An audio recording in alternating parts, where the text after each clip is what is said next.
practice. Gotta stay hydrated. Yeah, try to. All right, last one up for us today, quarterback DJ Uiagalelei. Now go ahead with questions. DJ, it's Boston College coming up, and you know, going back 2 years is the team you took your first start against. So can you take us back to 2 years ago? Where were you when you were told, hey, you're going to be getting the start? Oh yeah, no, it was definitely a crazy day when I found that out. I was watching film in quarterback room at the time, probably like noonish, like before practice. When was that? Thursday. I found out Thursday. Was that Thursday, Ross? Which one? When Trevor got COVID. That was a Thursday. Yeah, Thursday. So yeah, Thursday. I was just watching film and Coach Sweeney came in and talked to me, told me that Trevor was out with COVID, and I had no clue until I found that out. And then he just told me I was gonna start. So it was crazy. It was definitely a surreal moment. I had no clue, but it was cool. It was a cool start for my first start. What did it mean for you as a young guy getting that first start to go so well? It meant a lot. I mean, going into the game, I felt like I prepared well to be able to know, like even before I knew I was gonna be the starter. I feel like I prepared, like every day I was going to be the starter. Whenever my chance happened, I was gonna be able to take full advantage of it, and to go out there in the game and play well and be able to win my first game. It felt good, it just felt satisfying to know that all the hard work I put in, even knowing if I didn't know if I was gonna play or not for that game, I knew that that it ended up going good. So it was good. Can you describe how much you've grown from that day to now? Grown a lot, man. I think a lot. Definitely physically, mentally. I think I'm definitely a different person from when I was 2 years ago. I feel like I've just grown a lot in every aspect of life, football, and just everything. I feel like I've grown everywhere. DJ, any danger that this team does not stay as focused as it's been after two of the biggest games of the season? Shoot, I don't think so. I think this is the mindset that we have on this team is that each and every week is the biggest game. It doesn't matter who we play. The main thing for us is to be able to get better.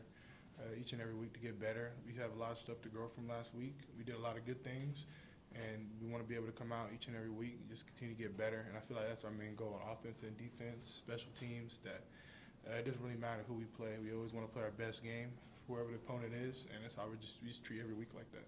It must have been really good to see the defense dominating the way it did and the way it has in the past. And that must say to you, wow, we can really go places as a team. Yeah, no, I wasn't surprised at all the way the defense played. I mean, I see it every day in practice, seeing it through the summer, through the fall, through the first couple games.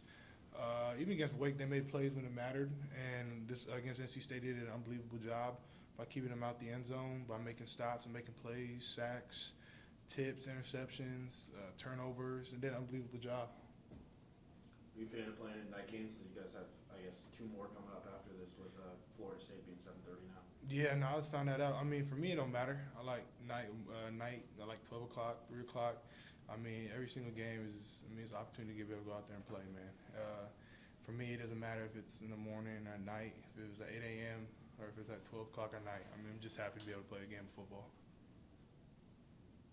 I guess just going back to last year, Coach Sweeney was saying it felt like you guys had to manufacture things to be able to score points. Now Yeah.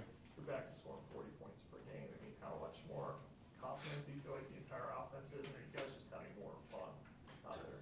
Yeah, no, I think definitely having a lot of fun out there. I mean, you probably can see by the way we play. A lot of guys have a lot of energy out there, just having fun, man, playing with each other on offense. We just keep growing each and every game. There's a lot of room for improvement still, but we're doing a lot of great things on offense. And like you said, man, we're just out there just playing. We're not out there manufacturing points. We're just going out there and having fun. Definitely could put up a lot more points, and I feel like we definitely will as the season goes on, and we'll continue to keep getting better. So it's exciting, man, real exciting. DJ, where do you think the room for improvement is? I think, at least from this game, I know we got to be able to finish more in the red zone with touchdowns. That was a big thing. We finished with a couple field goals.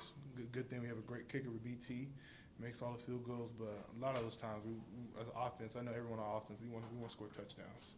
So I think that's one thing we could really work on is finishing in the red zone by just finishing with touchdowns to the field goals. Get down there. On Saturday, I mean, how big of a boost was that just in the second half when the defense kind of shut them down in the first drive and you guys got the football back immediately and were able to go down the field? I mean, how big of a boost was that just for you guys confidence-wise? Man, it was great. I mean, defense coming out there, it just sets the tone. By them getting a stop, gets us going. Like, man, defense got to stop. Like, hey, let's go put some points up. Let's go reward those guys. So that's kind of how it gets us going. And it's like they get a stop coming out the half, big stop, three. I think it was 3 and out. And it just kind of just ignites everyone in the stadium, also on the offense, just be able to go out there and just score points. Can you sense that defenses are playing you differently this year now that, the passing attack has become more successful than last year? I guess a little bit, but I feel like each and every defense, I feel like they have their own scheme. Defense coordinators have their own scheme, so they play the defense. They play their defense to what their strengths are, especially on their team personnel wise. But I feel like definitely a little bit more. Not, but I feel like just each and every defense they've done what they've shown on film. The defense coordinators, they have the tendencies and stuff like that. They run their own defense and kind of do it to what their personnel is.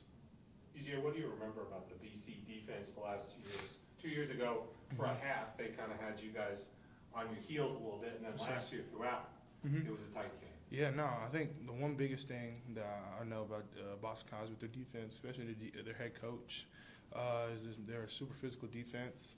I feel like the last 2 times I played them, they've been real physical. They've been guys that just been around the box, great football players. I feel like everyone on the defense is great, all physical. They can all run, they all make plays, and I feel like they all know what they're doing. They all a lot of veterans on this defensive group. I feel like that stands out on the film. As we were talking earlier with Coach Streeter, and he was saying that Joe Spagano once suggested an over route, and that that the players can actually say, "I see this or that." How often on the headsets or like during games are you telling Coach Streeter, "I see this" or "I see that"? Communication back and forth. Yeah, no, I think it goes 100%. Coach Streeter, he's very open to. That's one thing I love about Coach Streeter is, man, he listens to the players. And I think that's one thing that makes him a really great coach is that he listens to players, and players are also very well to listen to Coach Streeter. We have a lot of respect for Coach Streeter in the way he calls football games, because the way he calls football games is the exact same way he does it in practice. And he's a real vocal guy, and he's a guy that just gets everybody on offense going. But he does listen to players. So, like, when I come off the field, we're talking on a headset, and also Coach Streeter sees stuff, and I see stuff. We just communicate back and forth. Like, hey, I saw this on this down. What do you think about this? Like, what did you see here? He's like, okay, that's what I saw. Same here. Like, talking about coverages. Like, what did you see? And then he asked, like, what did you see on this? Why'd you do that? And just different stuff, just conversation, just be able to know we're on the same page. And I feel like that's one big thing. I mean, Coach Streeter, we've done a really good job on being on the same page. And just for me, just be able to understand what he wants in each and every play versus different downs and coverages. Like, hey, we got 3rd and 6 right here. Maybe you don't take that one-on-one. Maybe go with the mesh route right here, just depending on like versus this coverage, like 30 double cloud. Hey, remember, third and long, probably go to run this, get to the check down fast, just understanding. But he does a really good job of just getting guys wanting to play for him. And I feel like everyone on the offense has a great deal of respect for him, and everybody wants to go out there and just play for Coach Streeter. What was the conversation with the headset like after you did the boot and you score there? I think I saw on the TV you're laughing. Yeah, no, Coach Sweeney, he called that one. He called that play. Honestly, I don't know. I didn't know if it was going to work 100%. We haven't run it yet. And I thought for sure they have someone standing out there waiting to kill me. But I guess my fake was good enough to get me in for a touchdown. But it was crazy, man. It was a great call by Coach Sweeney. Half the times he calls the plays, like whenever he calls a play, more than probably half, like 80%. They usually hit, and it's something funny to laugh about because, man, when he calls plays, they usually always hit. How big is it to just have kind of Davis and Jake a little bit more involved in passing game this season and getting those guys involved and obviously opening up things for you guys? Yeah, no, I mean, I think it's a great thing. We have great tight ends with Davis, with Jake, with Sage, Luke. And a lot of those guys do a lot of great things, and it's been good to see them get a lot of catches in the pass game, have a lot more plays for them. I feel like that's one thing we've done a really good job is utilizing the tight ends we have. What Coach Streeter's done with that by just getting in different play calls for them, especially in the red zone. I mean, those big bodies, they go up there and grab the ball. I mean, it's hard to go one-on-one with those guys. They just be able to box people out like it's basketball. So it's been great to see that. It's y'all in Syracuse that are the lone unbeatens left in your side of the conference.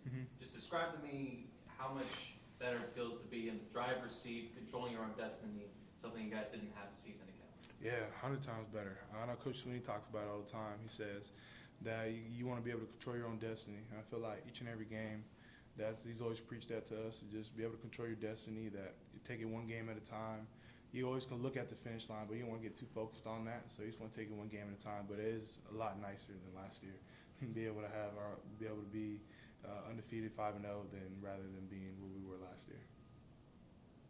Coach Streeter was talking about the throw you had to Shipley on the sideline. It was actually your 5th read. Yes, sir. All the way through your progressions. Like, how do you, compared to last year, I guess, grow your confidence in the pocket and just the ability to sit there and go through each read? Man, I think the biggest thing, man, I think my offensive line, I'd give hats off to them. I had no sacks last game. I don't know how many times I've been sacked this year, but it hasn't been very many. Maybe I probably can count it all on one hand, and probably half of those probably been my fault.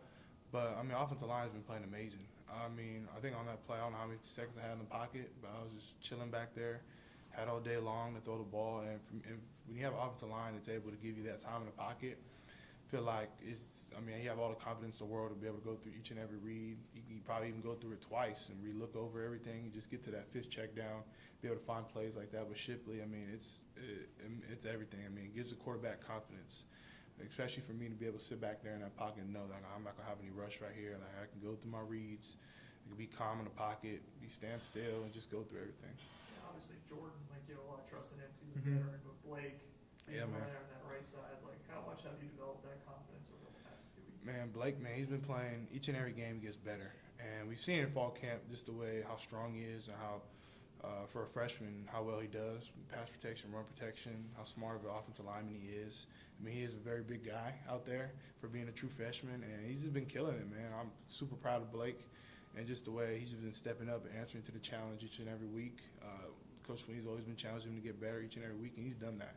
And he's done a really good job of just playing with confidence each and every play. He goes out there, he doesn't talk very much, especially off the field, but on the field, man, he's an animal out there. He's a dog. Any questions for DJ from Zoom? Hey DJ, it's Trevor Gross from Tigers.com. Just curious, so fan support has obviously skyrocketed for you in the last couple weeks, and you took criticism last season really well, but just wondering if it's much different for you walking around campus, going to class. You've been getting a lot more pats on the back this season. For me, I mean, I guess going to class, I don't really have too many in-person classes anymore. I think I only have like once a week. It just depends on if the professor has it, but I guess it definitely has been a little bit different. I guess because I'm playing a lot better. But for the most part, man, I just been trying to keep my head down, just continue to keep focusing, keeping my circle small, and just continue to get better each and every day. Thanks, DJ. Yes, sir. Thank you. Anyone else for DJ? Is that on purpose? Do you just like online classes, or is it? Well, I mean, I graduated in December, so I don't have that many classes left. I think I only have maybe 12 credits left. So, I mean, a lot of classes are online right now, so a lot of my classes are online. I think I only have I had one in-person class, and it's usually Tuesdays and Thursdays, but the last couple of weeks hasn't been in person. We've been working on a project and stuff like that, but for the most part, I don't really have too many in-person classes. So it is nice for me. I like online. I can just sit at the facility, watch film all day, and just chill. How many hours of film do you feel like is an adequate amount of hours for you to watch? Shoot, I don't think there is enough. I feel like you always watch. I feel like each and every time you watch film, you can always see something new. And I feel like that's like for everybody. I feel like it's not like a certain amount of hours you have to watch to be comfortable. For everybody, it's different. I feel like, but for me, I feel like there's not enough time. I feel like you can just watch film forever and just continue to just keep learning and just keep getting better. On average, how many hours a week do you think you spend watching film?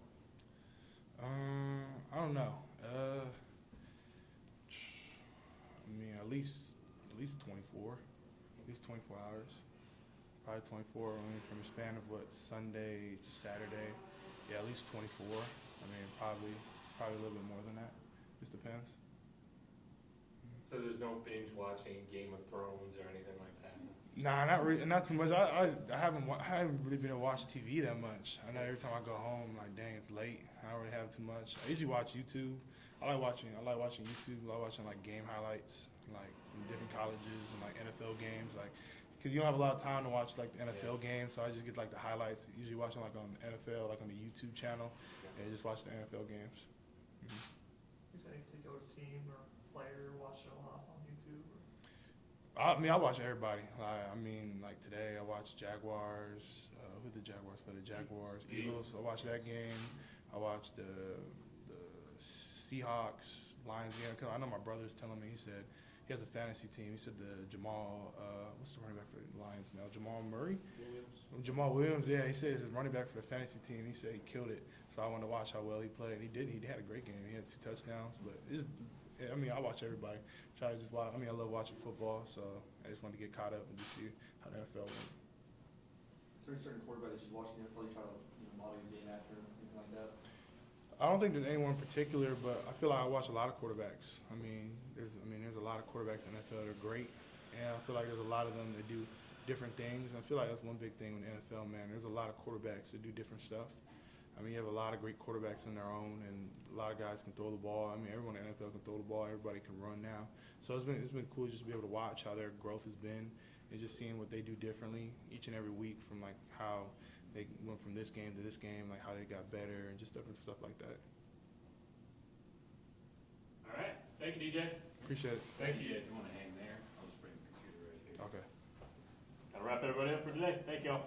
The Jets won yesterday. How about that? Very excited.